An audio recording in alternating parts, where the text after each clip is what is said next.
were talking about it was going to be either the Celtics, it was going to be the Raptors, or it was going to be the Miami Heat. We all felt like it was going to be in the Eastern Conference. There's no way the Knicks were going to be able to get him.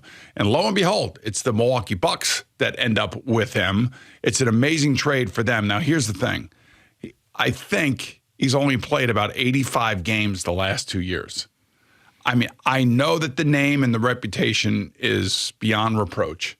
Everybody seems to love him in the NFL. I mean, the NBA. Everybody seems to really respect his game.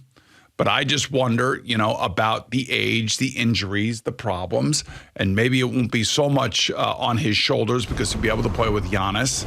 And now all of a sudden, people are reacting around the league like they are by far the number one team in the league because of the reputations and because it seems like the Bucks are trying to placate Giannis Antetokounmpo to sign an extension to stay there. Well, of course they had to because Giannis went out and said, I need to win another championship, whether it's here or somewhere else. I mean, he's been sending these messages about the commitment to the organization, and clearly the Bucks answered all those questions for him.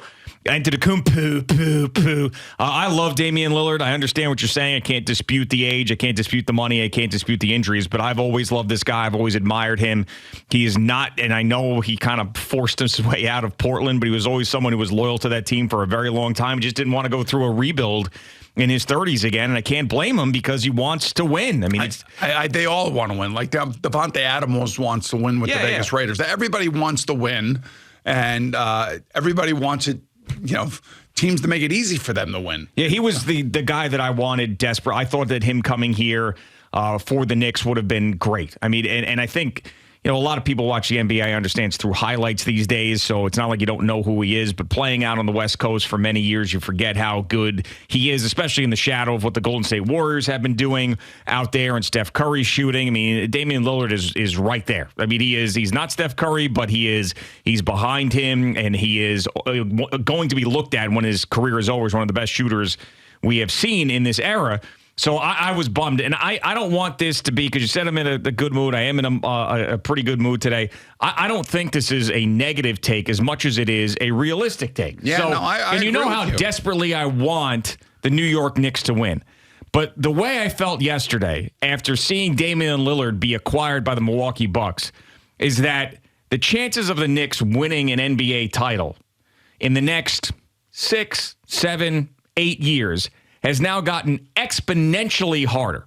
And this is why. One, you didn't miss out on Damian Lillard. You also have now missed out if Giannis bitched his way out of there, because this is something that the Knicks are always attached to. The next superstar bitches his way out of someplace. So now Giannis is going to stay there. So that is now off the table.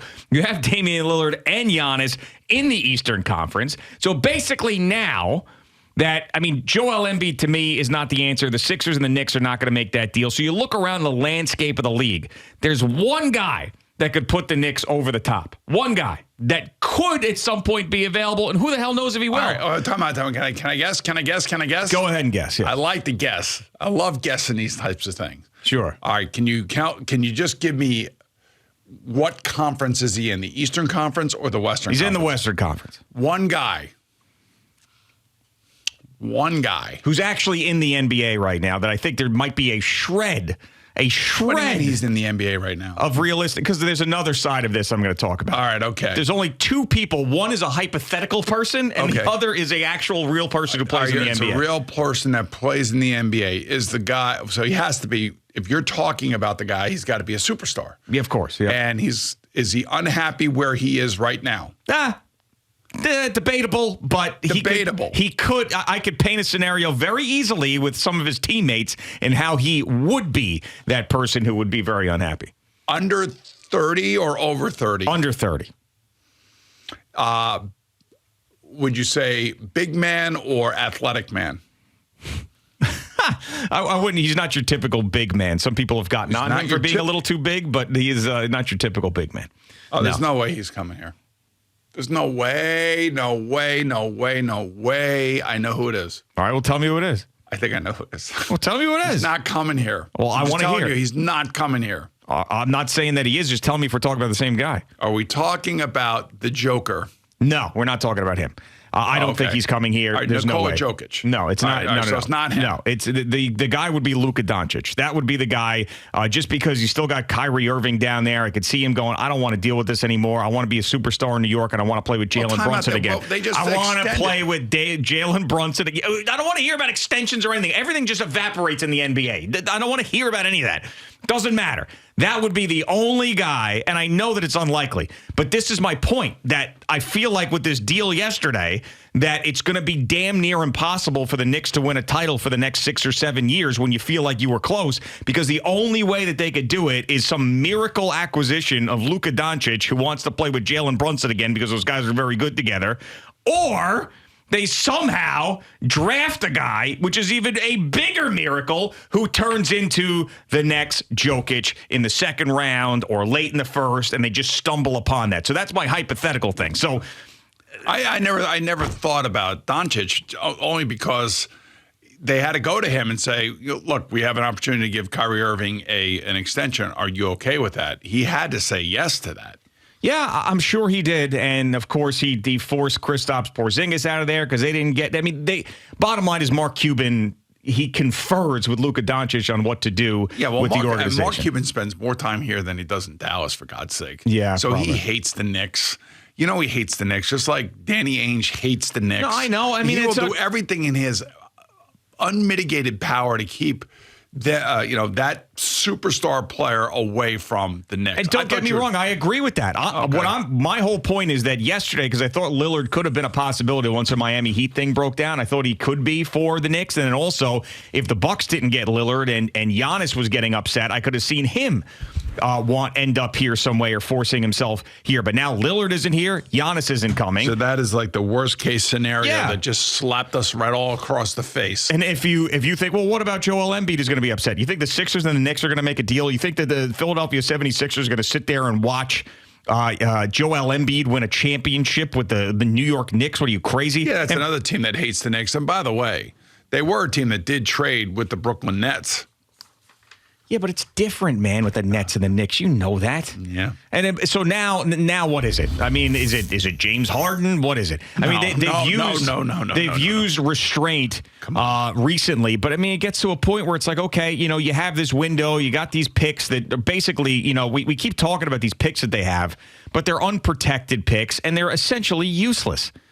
So I don't know. I'm annoyed at the spot that they're in. It could be worse. It has been worse. But this is another guy. I mean, I don't know how many times we've said this. Since 2010, think of every single player outside of Steph Curry who's ever had a name in the NBA has been linked to the Knicks at one point or another. Carmelo Anthony. Well, yeah, and he came here. But think about LeBron James, Carmelo Anthony, Kevin Durant, Kyrie Irving, Giannis, Joel Embiid, Luka Doncic, Damian, all these guys, Kawhi Leonard, all these guys at some point have been linked to the Knicks one way or another. I think it's just media. I think it's New York media nonsense. But they never. But that's once again hammering home the point. It never happens. I have to tell you, when happens. I brought this up yesterday, I never even considered the Knicks in the ballpark for Damian Lillard. I did a couple of weeks ago because the Julius Randle changing of the agencies and the whole Lillard thing being out there. See, this is the whole thing. I was putting two and two together. You're New York media. See, this is what happens. New York media jumps to conclusions. Well, I try not to jump to conclusions. I remember when you brought that up, and I was like, man, that would be unbelievable. But want to know why I need to? Because I'm grasping at the sky for some sort of positivity around here, especially after the Aaron Rodgers thing went to hell. I'm thinking, okay, well, what's the next thing we can get excited about? What is it? Ranger hockey, baby. Ranger hockey. Yeah. And I'm even ambivalent about that because I still haven't gotten Game 5 and Game 6 out of my system. All right. So that's where we're at right They now. still have to earn my respect. And, with the noise in front of the net with the new coach and all this other crap, I got to get used to that. But I'm totally ambivalent about this. I told my hockey buddies yesterday, I'm like, I don't know. I'm just not excited. I watched the Islander Ranger game the other night. There's no excitement. There's no juice. There's nothing. And it all stems back from me personally. I'm not talking about Ranger fans. I can't speak to all Ranger fans. But it all stems back to the ugliness of the way that it all ended last year and to who it ended with. Thanks so much for watching the video. Please like and subscribe. And don't forget to hit the bell so you're notified when we're dropping new content.